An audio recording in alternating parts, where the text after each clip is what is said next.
1948년 여론국회가 연 이후 설립된 이후에 국회가 또 하나의 치욕의 역사를 기록했습니다. 새누리당은 국회법 제의안 국회에 불참했습니다. 반면 나머지 한 건은 단독으로 정리를 못했습니다. 새누리당은 헌법이 규정한 국회의 입법권과 사명을 처벌했습니다. 국회는 청와대 여의도 출산소로 전락했습니다.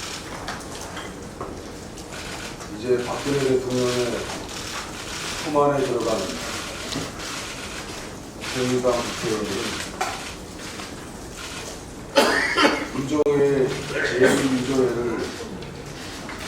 설립할 수밖에 없었습니다. 대통령의 배신 한마디에 160석의 거대 여당은 국민을 배신했습니다. 새누리당은 대통령에게 복종하기 위해서 독립적 헌법기관의 자존심을 헌신짝처럼 내팽개쳤습니다. 국회법 개정안에 93명의 새누리당 의원들은 그들이 찬성했던 연금개혁을 위한 국민 기만극에 불과했습니다. 국민을 대변해야 할 정당이 대통령의 옥박씨가 되었습니다. 국회가 빈마귀로 접어들어 버린다면 그 모든 책임은 새누리당과 청와대에 있습니다. 다른 길을 찾을 때까지 여야 모두에게 촉촉한 시간을 가질 수도 있겠습니다. 우리 당은 박근혜 대통령이 야당 시절에 발의했던 국회법 개정안 그대로 박근혜 법 우리 오늘 참석하신 이상민 법사위원장이 직접 제출할 것입니다. 거기 담겨있는 정당한 이유가 없으면 이게 따라야 한다라고 하는, 그래서 마치 정당한 이유가 행정부에 재량을 준 것처럼 설명하고 있는 청와대는 행정법제, 헌법제 한 구절만 쳐다봐도 그런 잘못된 말을 하지 않을 거라고 봅니다. 정당한 이유는 총재지변이라든지 사실상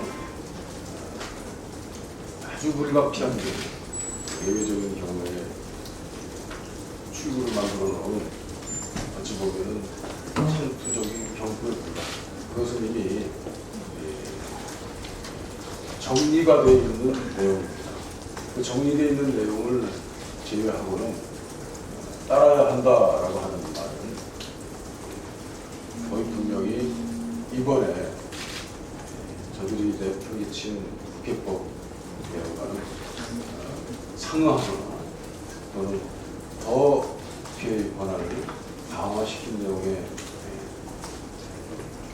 해석할 수 있다는 많은 분들의 말씀입니다.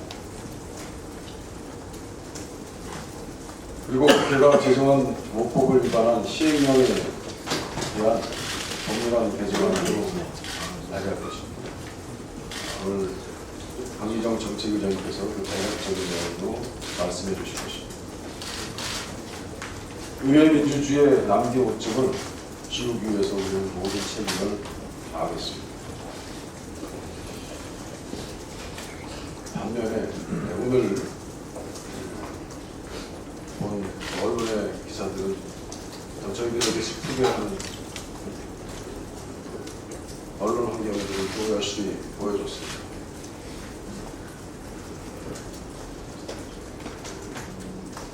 어제 그토록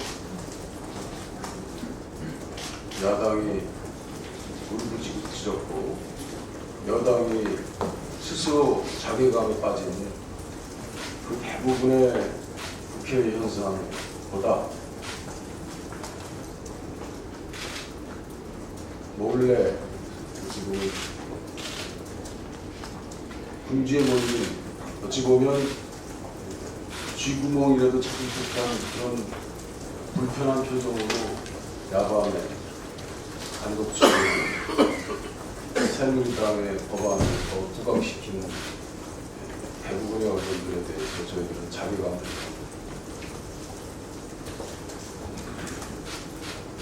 오늘 남기고 남겼던 그리고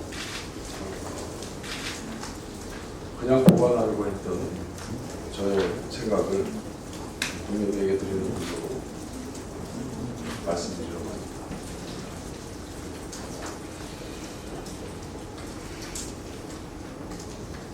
소극적인 재정 운용으로 국민들은 어제 정부가 11조 8천억 규모의 추경안을 국회에 제출했습니다. 올해 예상되는 국가 채무는 579억이고 국가 재정 운용 계획에서 보면 550조보다 29조나 늘었습니다. 그런데 정부는 지금까지 적기의 재정 정책을 사용하지 않고 오히려 인색했다는 느낌을 줍니다. 균형 재정 기조에 갇혀있다는 느낌도 받았습니다. 그런데 국가 채무는 이렇게 늘어나고 있습니다. 다만 국가 채무가 개인 부채에 비해서 심각하다는 것은 아닙니다. 그렇지만 이를 그 여백을 활용하는 정부는 참 가관입니다. 임기응변식 추경 편성, 이것이 바로 그 전형적인 내용입니다. 세수 확장에 대한 대책이나 세출 구조에 대한 결과는 전혀 없습니다. 그런데 세입 보존 5조를 담아왔습니다. 이것이 저희가 동의하기 어려운 것입니다. 항상 세입 보존을 우리가 반대하면 집행할 수 없는 5조 이상의 그 많은 필요성 있는 예산 현상에 현실에 대해서 얼마나 많은 고통을 당할 것인가 생각하면 걱정이 눈을 가립니다. 그러나 저는 결정해야 될 시기에 또 결정 못하지는 않겠습니다. 항상 세입 보존 때문에 당장 받지 못하는, 받아야 될 곳에 받지 못하는 곳에서 가지고 나오기 때문에 또 우리가 이 원칙을 이야기했지만 어쩔 수 없이 들어줘야 되는 그런 되풀이되는 그런 관습을 여당이, 정부가 활용하고 있는 그 점이 너무 가증스러움을 따릅니다. 오늘 강동원님께서 말씀하시겠습니다만 추경에 보면 주로 영남 쪽에 배당되는 5천억 이상의 SOC 예산 이 모두 다 박근혜 대통령이 다니면서 공약하고 해주겠다고 얘기했고 이번 총선을 겨냥한 선심성 예산입니다. 그에 비하면 야당과 관련된 것들은 거의 눈에 보이지 않습니다. 총선용 추경이라고 총선이 여당의 총선용 추경이라고 저는 규정하고 싶습니다. 이때 우리는 또 흔들릴 수 있습니다. 야당에 얼마를 주면 또 양보해버리는 과거의 관행을 또 예상하고 이렇게 짜온 여당이 가증스러울 뿐입니다. 이번엔 그렇게 안 하겠습니다.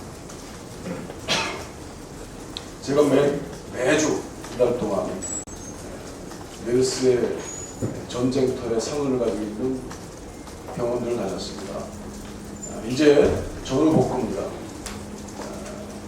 전쟁에 패하게 만든 직접적 원인을 제공한 정부가 국민에게 배상해야 합니다. 외국 같으면 이런 경우에 변호사들이 피해본 국민들의 원고로 국가에 배상 청구합니다. 수조되는 청구가 변호사 시장에는 아주 큰 상품입니다. 이렇게 하지 마시고 우리가 마련해 그래서 피해자의 손해본 내용, 손실본 내용들을 접수하고 있습니다. 우리 박희정 정책위원장께서 전 지방자치단체장으로부터 지역에 있는 5개 카테고리의 피해자들의 피해를 받고 있습니다. 그 내용이 전부 추경안으로 들어가야 합니다. 우리 야당의 총선을 위한 예산 여기에 끼워넣지 않겠습니다. 과거와 다릅니다. 이번에 그 점에 관해서 정부가 또 과거에 구식적인 답습을 한다면 이번 국회법 투쟁은 몇 배의 투쟁보다 몇 배의 더 심한 고통을 당할 것임을 경고합니다.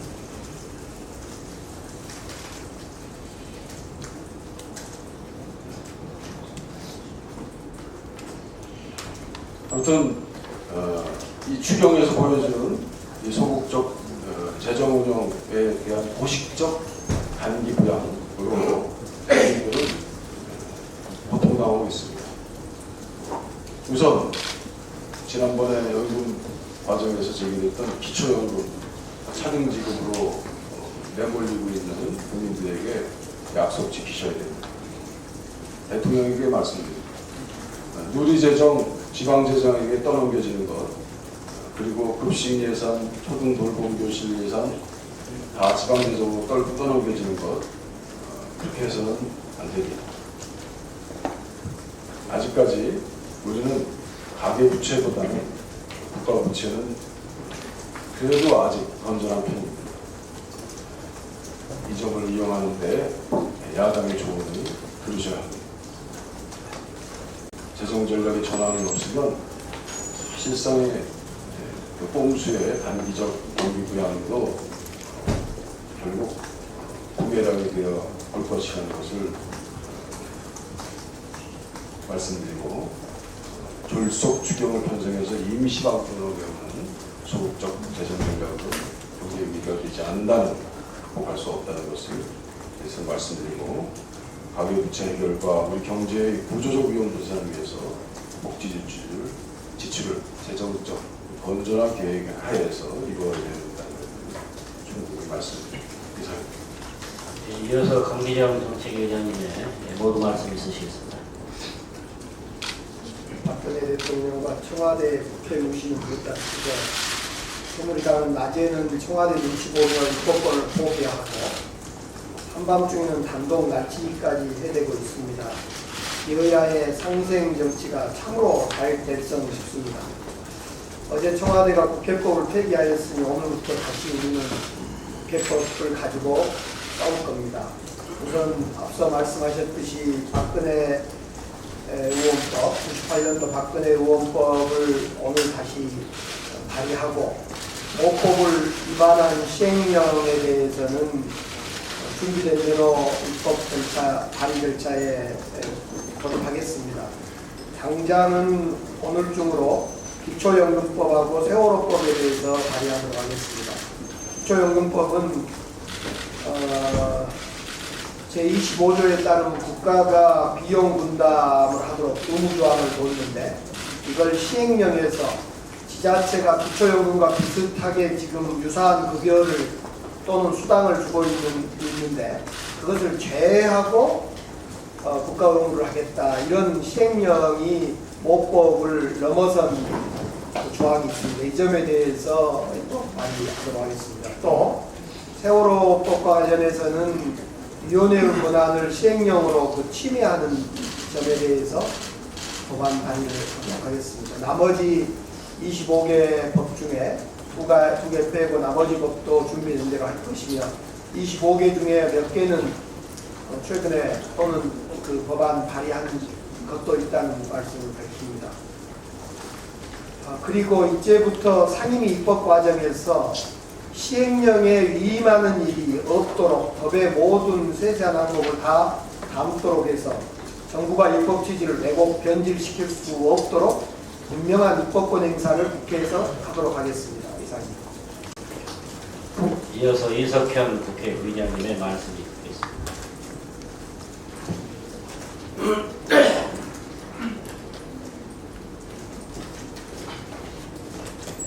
네.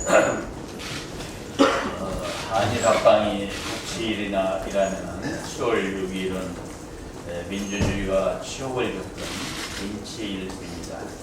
어제 국회법 표결 때 의회 민주주의가 동동 떠내려가는 것을 새누리당이 좌석에 앉아서 멀거니 바라만 보는 광경을 보면서 어린애가 물에 빠져도 바라만 볼 사람들이 아닌가 하는 불신이 생겼습니다. 그래도 투표한 2명의 의인이 있어서 하늘이 멸하지 않는 것이라 생각합니다. 새누리당은 앞으로 추경을 말하기 전에 국민과 야당에게 신뢰 회복을 위해서 진력해 줄 것을 촉구합니다. 지난 정권 때 감옥에 있던 김경준 씨를 도우러 그 모친이 한국에 들어왔을 때 제가 모친을 따로 만났더니 연세 많은 그분이 말하기를 저 사람들이 모든 것을 내 아들에게 옴팍 뒤집어 씌웠다고 하면서 서럽게 우셔서 가슴이 찡했던 일이 있습니다. 지금 새누리당이 유승민 대표에게 모든 책임을 옴팍 뒤집어 씌워서 마녀 사냥하듯이 내몰고 있습니다. 국회법 개정안은 새누리당 의원총회 의결을 거쳐서 여야 합의로 통과된 것임에도 새누리당 의원들은 우리가 언제 그랬냐는 듯이 태도를 표변하고 또한 당대표한테도 필요할 때는 업어주다가 청와대 눈치 보고는 삿대질을 하는 오락가락 정치를 보면서 정치 도의의 실종에 개탄을 금할 수가 없습니다. 새누리당은 눈만 뜨면 분파 싸움, 날 저물면 정적을 찍어내기 위한 파도 정치로 감을 쏘는 당정의 늪에서 하루속히 벗어나서 국민의 부릅뜬 눈을 똑바로 보고 집권 여당답게 인생 정치에 전념해 줄 것을 국민의 이름으로 촉구합니다. 어제 국회법 개정안이 폐기되면서 헌법도 심각한 훼손을 겪었습니다. 이 헌법 훼손 사태의 근본 원인은 제왕적 대통령제입니다. 제왕적 대통령제가 의회 민주주의와 헌법을 무력화시키고 국회의원들이 헌법 기관으로서의 권위도 스스로 내팽개치는 것이 바로 한국 정치의 현실입니다. 이것을 뜯어고치 않은 데 방법은 개헌밖에 없습니다. 그런데 내년이 되면 대선 종국이 시작되기 때문에 올 하반기가 개헌의 마지막 기회입니다. 시간이 많지 않지만 많은 기초 준비가 돼 있는 만큼 서두르면 충분히 가능합니다. 여야는 하루속히 개헌 특위 구성에 합의할 것을 촉구합니다. 이희호 여사의 당국 일정이 확정된 것은 다행스러운 일입니다. 과거 김대중 대통령이 그리 하셨듯이 여사께서 다시 한번 얼어붙은 한반도의 증오를 누기고 평화의 꽃길을 열기를 기원합니다. 박근혜 대통령께서 남북 상생의 진지한 의지를 담은 친서를 주시어 남북 대화를 이어는 계기로 삼고 김정은 위원장이 이 여사를 만나서 남북 화해의 길을 물어주시기를 기대합니다.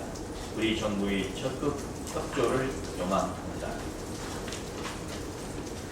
끝으로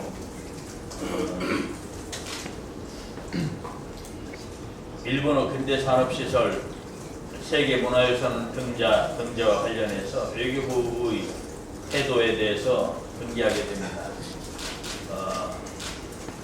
일본 장관이 한국까지 설득해서 이룬 만장일치 표결이라고 자랑하는 발언인 줄 알았는데 자세히 보니 한국 외교부 장관은 발언이 그랬습니다. 기가 막힐 노릇입니다. 우리 한인들이 강제 동원돼 죽어갔던 전범 기업들의 산업시설이 세계문화유산이 돼서 관광지가 된다는데 도대체 뭐가 기뻐서 그런 자화자찬 발언을 했던 것인가? 외교부 장관이 했다기에는 믿어지지 않는 수준은 한심하고 치욕적인 발언입니다. 이에 대해서 국민을 실망시킨 데 대해서 통일부 장관은 외교부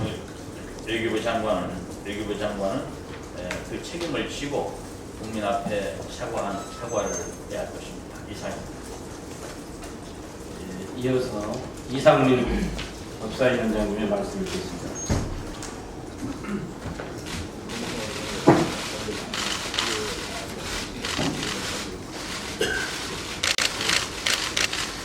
안녕하십니까. 어제 새누리당이 헌법상 또 국회법상 정해진 표결 절차에 의결 종족수 충족을 시켜야 되는 그 부분에 대해서 방해 행위를 함으로써 반헌법적인 행위를 했습니다. 이에 대해서 표결이 무산된 것에 대해서 청와대는 헌법 가치가 지켜졌다, 환영한다.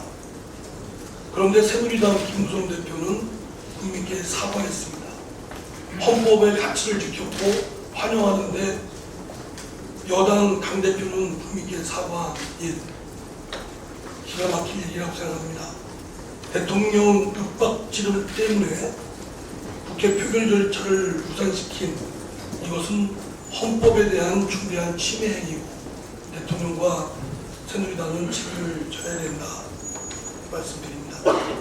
소위 박근혜법 개정안 좋습니다. 정당한 이유가 뭐 제한권이 있니 없니 논란 설치하고 청와대가 아무런 법리상 문제가 없다. 이번 개정안보다 개정안과 비교해서 아무런 문제가 없는 그 법안이었다라고 하니 대통령 뜻에 절대적으로 의존하고 있는 새누리당은 먼저 법안을 발의하든지 아니면 정부가 정부안을 내든지 아니면 우리 당이 내겠습니다. 그래서 빨리 조속히 그 여야 합의를 통해서 대통령 거부권의 여지가 없는 만큼 조속히 입법화를 해야 되겠다라는 점을 지적하고 촉구합니다. 법사위도 정책위장께서 말씀하신 대로 이미 다른 상임위의 법률안들 중에서 입법기술적으로 충분히 구체적으로 명확하게 그 취지 내용을 입법화할 수 있음에도 불구하고 위임을 한다든가 추상적 불확정 개념으로 하는 것은 제동을 걸겠습니다. 이거는 저희 법사위가 국회법상 체계 잠고 심사권을 갖고 있고 이번 국회법 파동에서 봤듯이 헌법상 법치주의가 몰각되고 무력화되는 것을 법사위가 전면에 나서서 이를 개선해야 되겠다라는 차원에서 법사위에서는 다른 상임위의 법안들에 대해서 철저히 법치주의에 맞게끔 그 법안을 다루는 것입니다. 그래서 사전에 다른 상임위에서 헌법상 법치주의에 맞게끔 입법기술적으로 불확정 개념을 지향하고 또 위임을 남발하지 말고 그리고 입법기술적으로 가능한 한 구체적으로 명확하게 해주실 것을 요청합니다. 이상입니다. 이어서 심재원 의원님의 발언이 있으시겠습니다.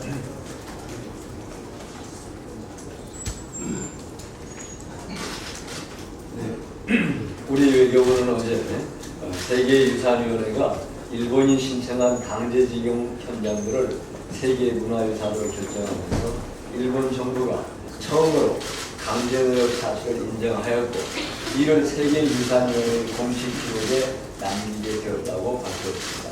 그러나 일본 외무상과 관방장관은 곧바로 강제노역 사실을 부인하며 일본은 인정한 바 없다고 발표했습니다. 징용사실 자체도 공식적으로 발표되는 세계유산위원회 결정문에는 포함되지 않았습니다.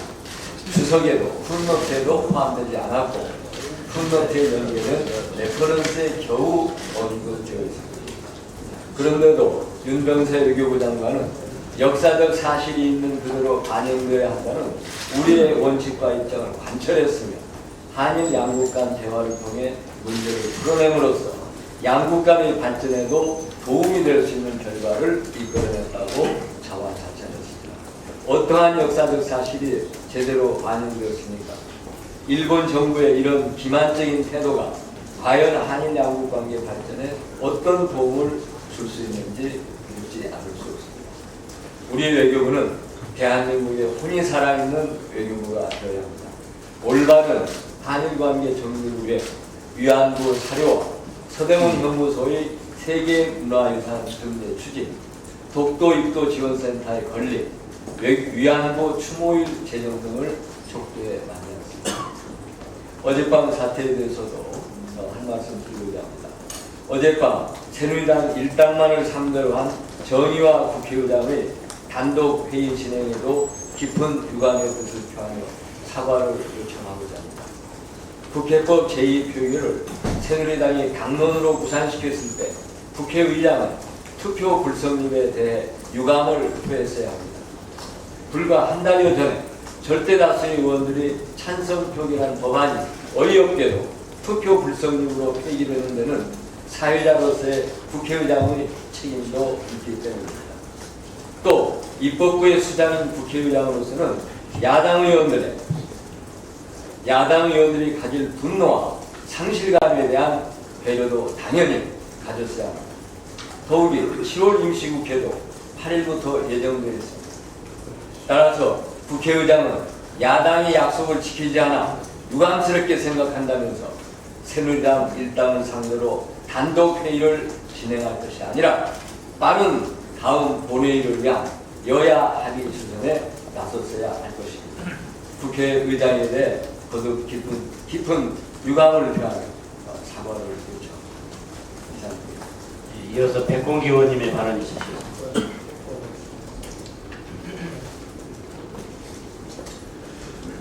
네, 백공기 의원입니다. 연평대전과 관련해서 특정 세력이 사실관계에 어긋나는 정도라고 생각해서 한 말씀 드리겠습니다. 당시 김대중 대통령이 장례식에도 참여하지 않는 등 전사자들을 홀대했다는 주장에 대해 소관 부처인 국방부가 제출한 자료를 근거로 말씀드리겠습니다. 국방부에 따른 장례식을 해군장으로 결정하는 배경은 다음과 같습니다. 당시 해군 대식 규정에 따라 설치된 장의위원회에서 연평해전 전사자들의 장례식을 해군 최상위장인 해군장으로 결정했고, 천안함 46용사에 대한 장례식도 이러한 절차를 거쳐 해군장으로 시행했습니다. 연평해전 당시에는 장례식은 장례위원장 이하만 참석하는 것이 관례였기 때문에 참가하지 않았습니다. 그러나 6월 30일 국군수도통합병원 합동분향소에는 당시 이한동 국무총리를 비롯한 국무위원 일행 21명이 방문했으며 윤영아 대위에게 충무무공원장, 조천영 하사 등 사망 및 실종병사 4명에게 하랑무공장을 수세했습니다. 김대중 대통령은 월드컵 행사로 6월 30일부터 7월 2일까지 일본 방문 중이었으며 7월 2일 귀국 후에 국군 수도통합병원을 방문해서 보상 장정을 위로를 했습니다. 당시 국방부는 법령에 전사자에 대한 보상 규정이 없어 순직자에 해당하는 보상금을 지급을 했지만 실질적으로 전사자 6명 즉시 전사자 부분에서 애우해왔습니다. 전사자 가족에게는 매월 보훈급여와 유족 연금을 지급하고 있으며 당시 군과 정부, 기업, 개인 언론 등을 통해 모인 성금을 포함해서 전사자에게는 천안함 비격시와 연평도 포격시와 비슷한 수준의 보상금을 지급을 했습니다. 참고로 그때 당시에 약 평균 제2연평이 때는 한 4억 5천, 그 다음에 천안함 때는 7억 5천, 연평도 포격 사건 때는 약 6억 원 정도의 보상금이 나갔습니다. 아마도 물가 상승률을 거기에 포함한다면 비슷한 수준이다 이렇게 이해하실 수가 있겠습니다. 물론 국가가 전사자에게는 국가가 할 수 있는 최고의 보상을 할 수 있는 여건을 갖추도록 앞으로 노력해야 할 것입니다. 교전 수칙에 대한 문제도 명확히 정의할 필요가 있습니다. 우발적인 교전 사항이 전면 또는 복지전으로 확대되는 것을 막기 위해서 단계 대응하도록 돼 있던 당시 군의교전 수칙은 1953년 정전협정 이후에 주한위행군 사령부에 의해서 만들어져 큰 틀의 변화 없이 유지해 왔던 것입니다. 이 교전규칙에 따라서 제1연평해전에서는 대승을 거두었고 제2연평해전에서도 NLL을 훌륭하게 지켰으며 승리하는 해전입니다. 또한 당시는 2000년 남북 정상회담 이후 하해 무드가 조성된 상황에서 열린 월드컵 기간이었습니다. 따라서 성공적인 월드컵 행사 추진을 위해 남북 간 최대한 복지와 평화를 관리할 필요가 있었습니다. 단순 NLL 월경에 대한 조절을 확전의 위험이 있어 자제해온 것이 우리 장병들을 위험에 빠뜨리기 위해서 만든 것이 아니다는 것을 분명히 말씀드립니다. 연평해전에 일어나기 전에 정부의 사용, 작전 운영에 대해서는 군 자체 내부의 일입니다. 그래서 조치한 내용의 사실관계를 확인해서 작전의 교훈으로 삼아야 할 것입니다. 조국의 바다를 지키기 위해 장렬히 전사한 용사들을 빌미로 치열한 정치 공세를 펼치는 것은 호국 영령들에 대한 예의가 아닙니다. 더불어 제1야당이 우리 새정치민주연합의 안보의식을 걱정하는 분들이 있는데 특전사 출신 당대표가 당을 했고 저희 당 안보특별위원회 많은 애벽들이 혼이라고 있어 그런 걱정은 적으셔도 된다는 말씀을 드립니다. 연평도 포격 당시 우리 국토가 유린되는 나중에 국방부 장관을 제외하고 군 경험이 없는 분들만 모여서 앉아 있었던 청와대 상황실의 모습을 여러분들이 상상해보면 누구의 안보의식을 걱정해야 할지 명확하지 않습니까? 끝으로 우리 새정치민주연합은 안보를 정치경세에 활용하지 않는 진짜 안보 정당임을 밝히며 연평해전과 같은 비극의 재발을 막기 위해서 튼튼한 안보를 바탕으로 한반도 평화체제를 취해 더 힘쓰겠다는 약속을 드립니다. 예, 이어서 최민희 의원님의 발언 있으시겠습니다. 국회의원이 투표를 거부하고 투표 불성립을 유도하는 행위는 위헌아닐까요? 어제 새누리당 의원들 참 마음이 아니었을 것 같습니다. 연일 생중계되는 가운데 청와대와 박근혜 대통령이 여당을 압박하고 어제 새누리당 의원들은 투표를 거부했습니다. 최소한의 국회의 자존감마저 없어진 어제 정말 자괴감입니다. 저희 당이 방송 3사 뉴스 모니터링 1일 보고를 냅니다. 유독 어제 눈에 띄는 방송 보도가 있습니다. 이게 위헌 논란이 될 정도로 이 제2투표 과정에 문제가 많았는데 우리 당이 민생 경제 법안 처리를 거부했다며 유독 편하게 편파적으로 우리 당을 비판하는 방송이 있습니다. 정말 MBC에 대한 걱정 때문에 이게 어떻게 해야 될지 모르겠습니다. 이게 근데요, 왜 이런 상태가 지속되는지 저희가 자료로서 밝혀왔습니다. 이게 최근 10년간 방송문화진흥회 이사 해외 출장 내역입니다. 여기 쭉 보시면 이옥경 이사장 시절에는 이사장 출장 횟수가 2006, 2007 합쳐서 한 해밖에 안 됩니다. 그런데 김문환 이사장 들어서 박문진 이사장과 이사들의 해외 출장 건수가 급격히 늘어납니다. 그리고 액수도 7억 5천만 원에 이릅니다. 그러면 이 출장이 정당했느냐? 이거 보십시오. 이런 사진 이제 찍으셨더라고요. 근데 2014년 6월 모나코를 방문했을 때 공식 일정은 딱 4시간입니다. 모나코에는 4일을 머물렀습니다. 대부분이 외유성이었던 것으로 보입니다. 그럼 왜 이런 일이 가능했을까요? 저희는 이것을 장악된 MBC, 법원 판결도 무시하고 국회도 무시하는 MBC, MBC에 대한 관리 감독을 소홀히 하는 근무 태만의 대가로 주어진 해외 출장이라고 생각합니다. 그래서 저희는 어제 이방위에서 박문진 국기 이사회와 김문환 이사장에 대한 감사원 감사 청구를 의결했습니다. 그리고 앞으로 예결위에서 이게 확정되면 박문진은 감사원 감사를 받게 됩니다. 우리 당은 예결위 과정 그리고 이후 감사원 감사 과정을 꼼꼼하게 챙겨서 망가지는 MBC의 속도를 늦추기 위해서 최선을 다하겠습니다. 마지막으로 어제 있었던 국회의원들의 투표 거부, 그것도 여당 의원들의 투표 거부, 그로 인하여 투표 불성립이 벌어진 그 기막힌 현실에 대해서 언론이 이렇게밖에 보도해 주실 수 없는지 이야말로 정말 자괴감을 느낍니다. 네, 이어서 김성주 의원의 발언이 있겠습니다.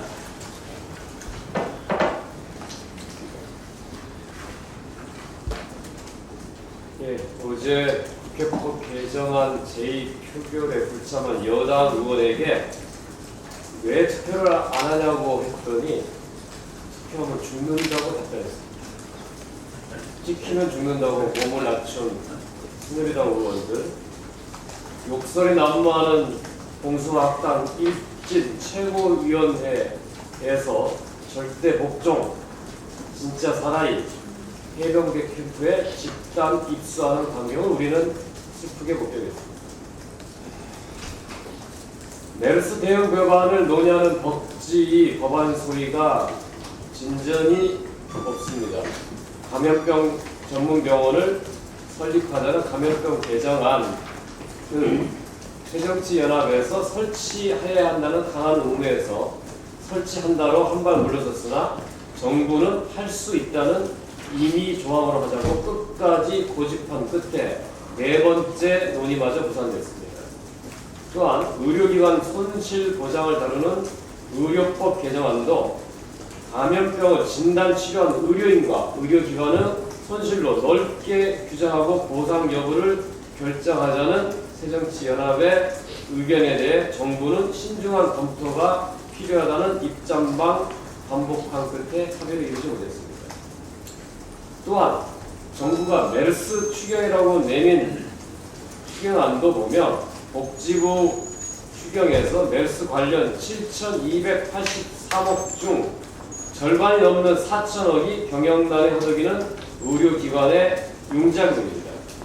원래 복지부 추경 요구안에 포함된 의료 감염관리 예산 346억, 두창 백신 및 한저 베스트 등 생물 테러 대비 의약품 관련 예산 136억, 공공 백신 개발센터 건립 관련 설계비 11억이 기재부 심의과대 전액 삭감됐습니다.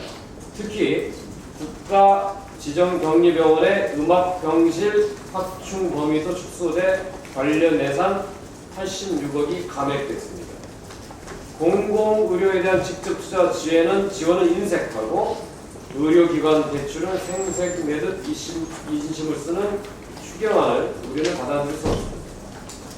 추경은 감염 전문 병원을 설립하고 공공의료 강화를 위해 지방의료원과 보건소를 확대 지원하며 보호자 없이도 안심하고 지낼 수 있는 포괄 간호 서비스를 제공하는 환자 안심병원을 확대하는 데 집중 투자해야 합니다.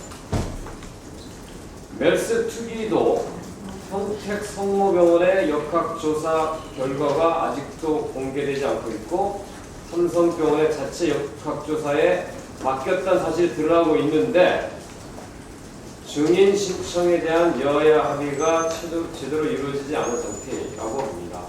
앞으로 메르스 특위를 통해서는 사태의 원을 밝히고 진상을 규명하는 쪽으로, 그리고 복지보건소에는 재발 방지책을 제대로 마련하고 추경안은 진정으로 메르스 추경이 되어야 합니다. 이상입니다.